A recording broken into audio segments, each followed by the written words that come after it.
My name is Felton Wooten, and I've been in this career for over 40 years as a nursing home administrator.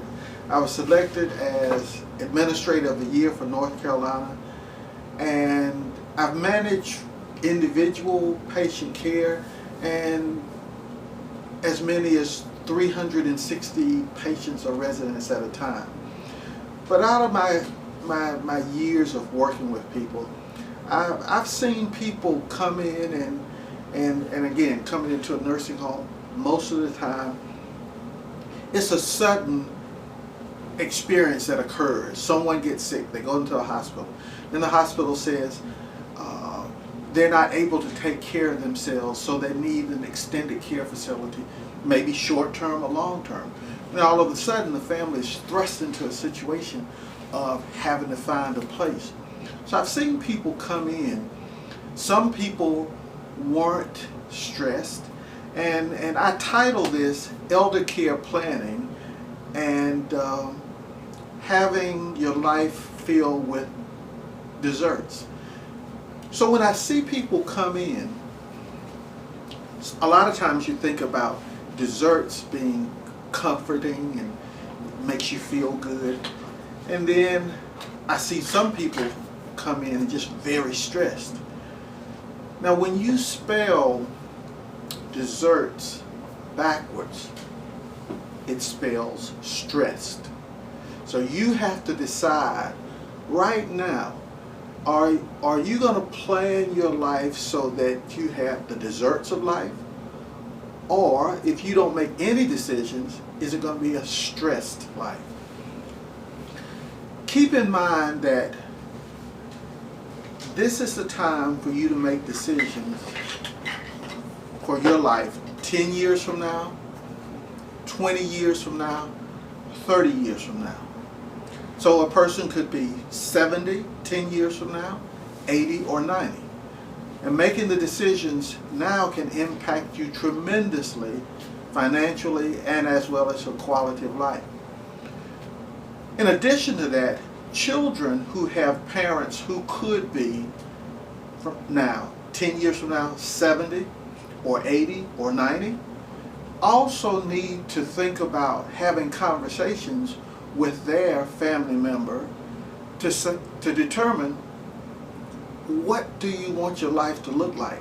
What kind of things have you done and what kind of decisions have you made? In addition, I'm beginning to find married couples, newlyweds, as well as partners coming together, and now they're faced with perhaps their wife or husband or their partner has an aging family member, and all of a sudden they're thrust into a situation of being stressed. Stressed because of illnesses that have occurred, and again, we're beginning to see now more and more dementias occurring. And medically, we're able to keep a person alive for a long time, the body alive a long time. But the mind may go. So again, you're finding that right now, for people who look at 10 years, 20 or 30 years from now, being 70, 80 or 90, need to make some decisions. If the children have parents who are going to be 70, 80 or 90, it's important to have dialogue and talk about what you want your life to look like. And again, I repeat that new couples, I'm finding one couple, all of a sudden now the other partner has a sick parent, and they've got to look at the caregiving factors.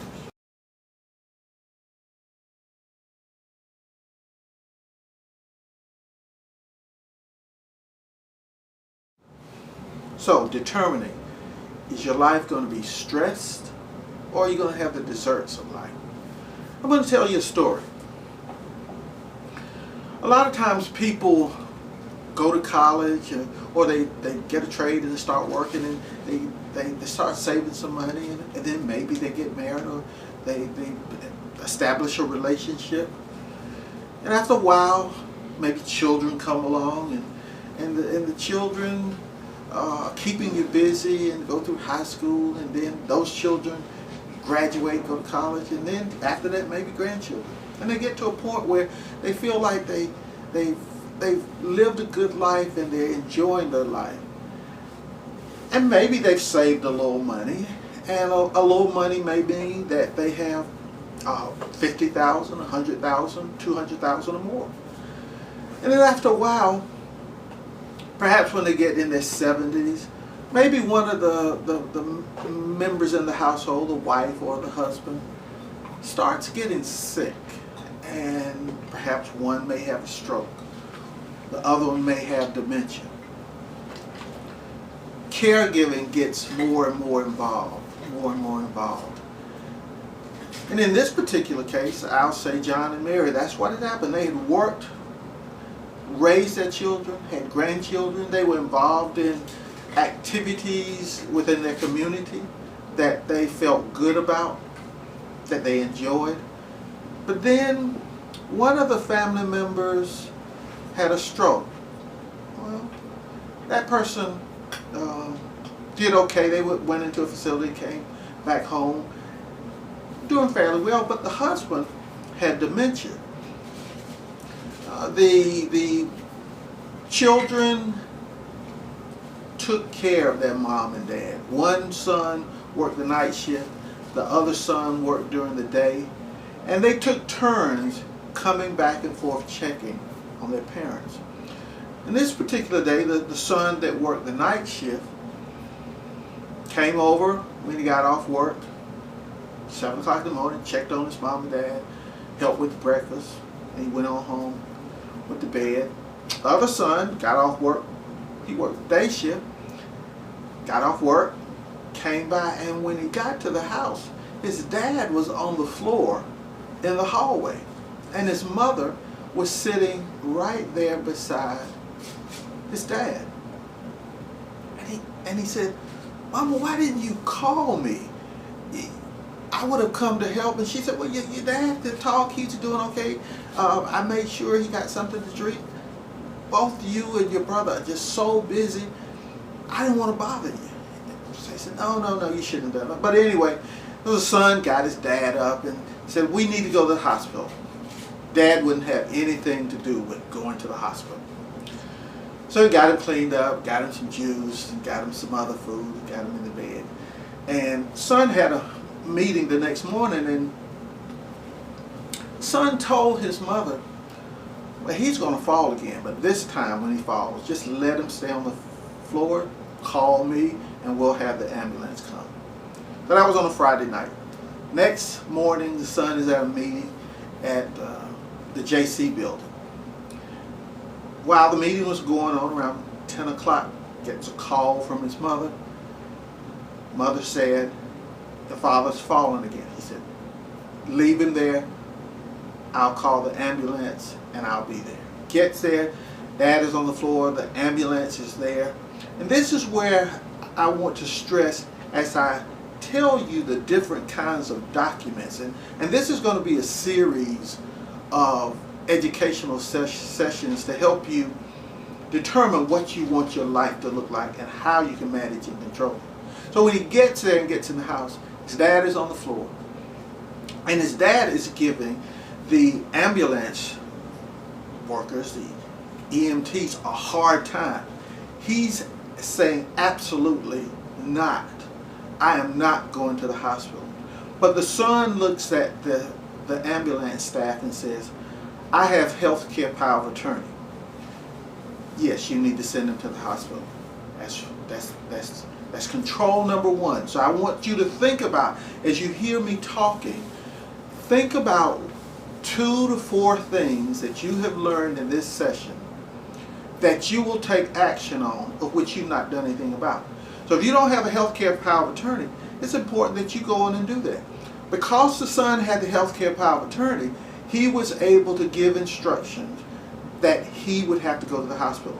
If the son, or if nobody else had the health care power of attorney in the household, because the father had not been declared legally incompetent, and he was not incompetent, but he was not making the best decisions on his behalf. If the health care power of attorney had not been present, the ambulance would have had to leave, and they would have to have left him on the floor, and then the family would have had to figure out what to do. At that point, the EMT said, ask the father, can you help can you help to get up on the stretcher? The son said, no, you need to place him on the stretcher. Most people don't know this, and most people are trying to be helpful when the ambulance comes. If the son had allowed the ambulance workers to help his father get onto the stretcher, it would have then been determined that it was not medically necessary to transport him by ambulance. And therefore, when the insurance would have been filed, it would have been denied to pay for ambulance service. And the bill would have been, depends on what community, but the bill would have been right around $1,000 that the families would have had to pay. Most people don't know this. Again, I repeat, if you have someone in your family that has to use an ambulance, or if you know people who potentially might, communicate to them at the time the ambulance comes to your house. When they ask, can you help get on the stretcher, you just say no. You need to put them on there. Because once that person helps to get on that stretcher, insurance will deny payment, because then they say it's not medically necessary, meaning they're saying you could have helped get that person up and you could have put them in the car and drove them to the hospital. That'll save you thousands of dollars just in case that happens. I want to share with you, that was my mom and dad that I just talked about. My mother had had a stroke. My father had dementia. Because I knew how to manage their health care, we were able to save some money by not having that bill for the ambulance. Because I had the health care power of attorney, I had the authority to tell the EMTs to take him to the hospital. That's why I'm saying to you, right now, decide what you want your life to look like. Plan. We plan to go on vacations. We plan to have a party. We plan lots of things. But make some decisions right now. And I would say to the younger people, if you have family members who are potentially 70 or 80 or 90, or either you have a sibling that's disabled and your parents take care of them, you need to make some decisions on when your parents are no longer here, how you're going to take care of the siblings also. So again, these conversations that I'm having with you in these sessions apply to younger people that have dialogue between their parents and themselves, especially younger people who may end up getting married or they have a partner, and perhaps one of them have someone who is slightly incapacitated or ill. It's time to decide now. It's time to decide. I'm going to share with you some important documents.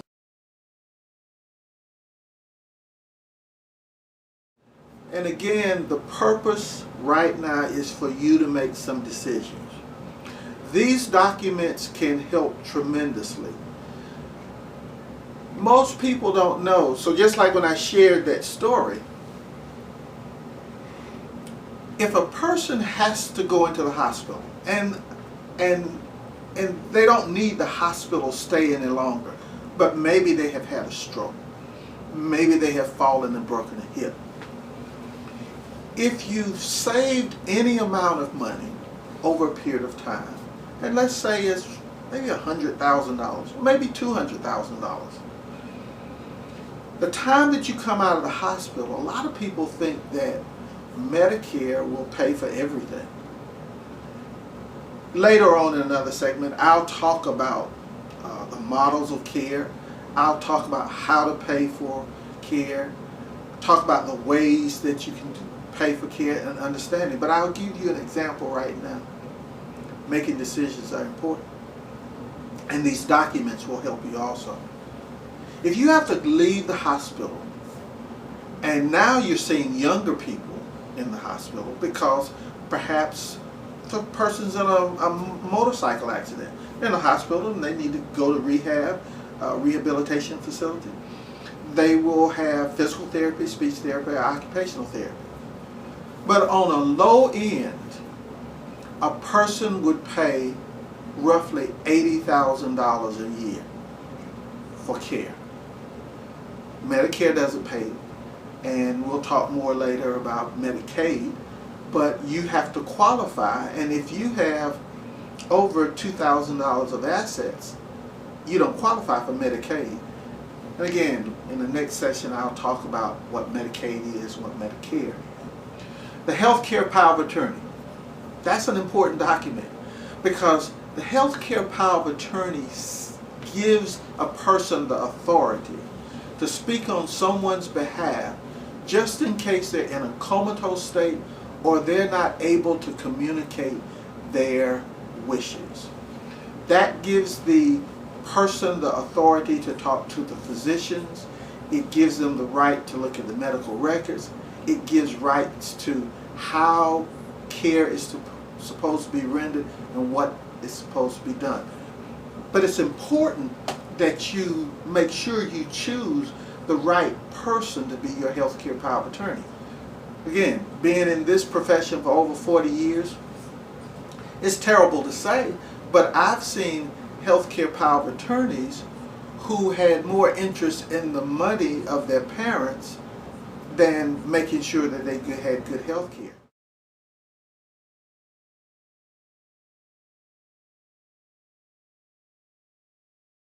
Again, it's very important that you choose the person who you feel can be responsible for your legal and your financial affairs.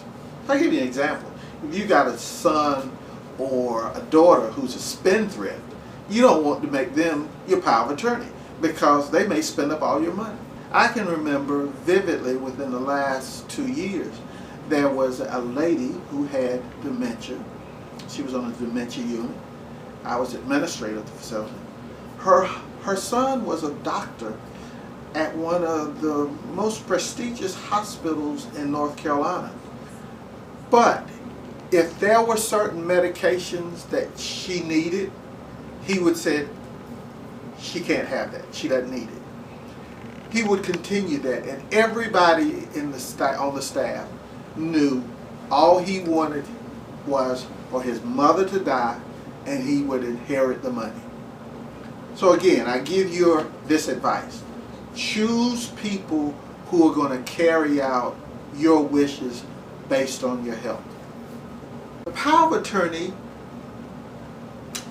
gives the authority to another person to handle your financial affairs and also your legal affairs. So decrease the stress in your life and maybe turn it around more into desserts. Remember, the spelling of those two words reverse: desserts and stress.